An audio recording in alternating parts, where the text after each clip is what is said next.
Hey there, how you doing? It is I, the Terrorific Lady, otherwise known as Brandy, and welcome to Retro Horror School, where class is always in session. So if you like learning about horror from the 1970s up through the 2010s, if you like horror movie reviews, retrospectives, horror discussions, and me asking a lot of horror questions, and you like learning it from a former teacher who's been a longtime horror fan, then hit that follow button.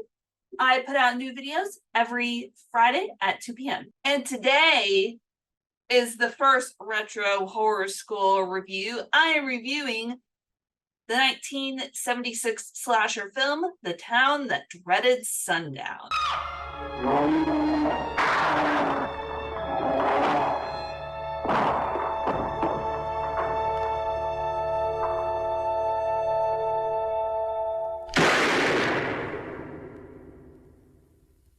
The Town That Dreaded Sundown, a true story.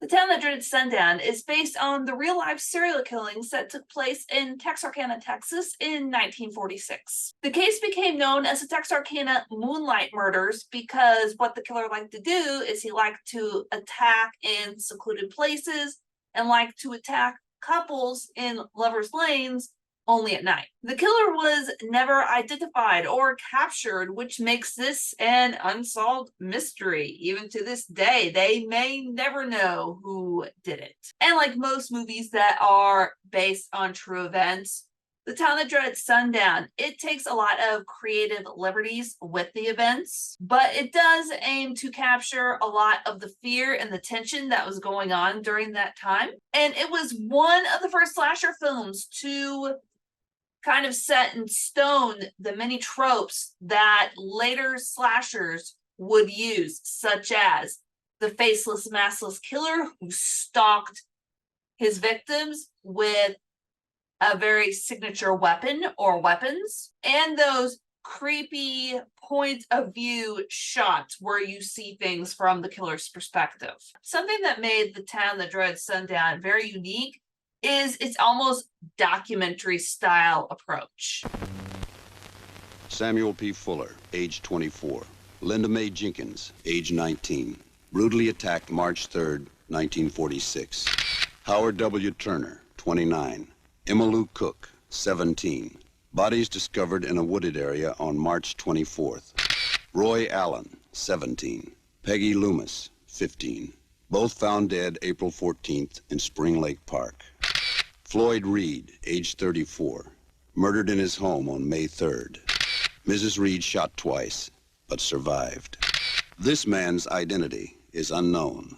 He was believed to be between 30 and 40 years old. He wore a white hood and was known only as the Phantom Killer. So there is an omniscient narrator who knows everything that happened and provides context. So it's almost like you're watching an educational history lesson at times rather than a horror movie, which is not a bad thing because it draws you in and it gets you invested. It makes you feel like, oh, well, even though this is loosely based off of actual events, I'm actually learning a little bit about something, because what the movie also does is that it gets the dates that the murder happened and the victims' names and ages correct.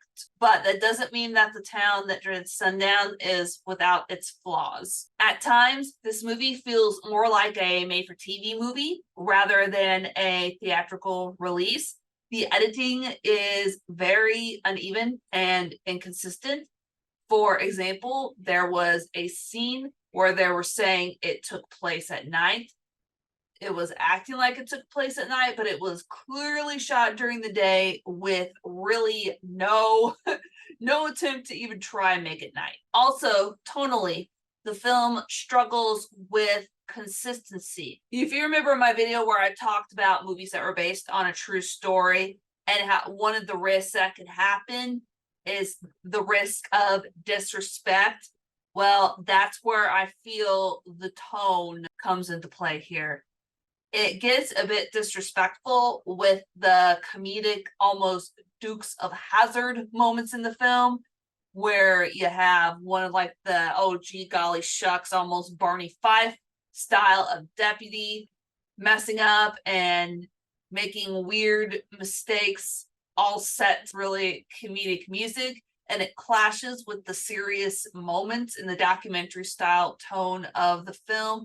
And since this film is loosely based, yes, it's loosely based on a series of murders, there were still people that were murdered during the Texarkana Moonlight murders. So this kind of goofy comedic tone runs the risk of being just a bit disrespectful, in my opinion. That said, there were some scenes that very effectively generated a sense of tension and dread. For instance, the young couple who were parking after prom and the killer found them, and it was at night, it was dark, the young girl running through the woods, and it was pitch black and she really couldn't see anything in front of her. That was a very effective scene. Another effective scene was when the killer shot the husband in the house and also hurt the wife. And then you saw points of view from the killer, and then the wife having to pretty much very quietly crawl through the corn to get away from the killer, yelling for people to help her. That was a scene that was, oh gosh, that scene was hard to watch. Very tense, very suspenseful. The film also falls short on some time period details. For instance, this film was supposed to be set in 1946. At the prom, there were some very distinctive 1970s hairstyles and 1970s dress. So that lack of attention to period detail takes you out of the moment a little bit. So while The Town That Dreaded Sundown did pioneer some slasher conventions that later slasher movies used, it has a very uneven tone. And it's one of those movies that's more of a, oh, like I haven't seen it, let's watch it. I went into it expecting just a straight up creepy slasher and got this weird, uneven mess. So those interested in what really happened in the Texarkana Moonlight murders, you would definitely be better off looking up factual accounts of the case. But this very early slashers film was influential on the slasher genre, much like John Carpenter's 1978 Halloween. And The Town That Dreaded Sundown is definitely a movie that you should check out at least once, even if you never watch it again. And that is my final thoughts on it. My final verdict is that I would never watch this film again. I really wanted to like it. I had different expectations, and I was left a little bit disappointed. So, what are your thoughts on The Town That Dreaded Sundown? Have you seen it? Do you like it? Let me know in the comments below. And class is dismissed, everybody. I will see you next time. Bye.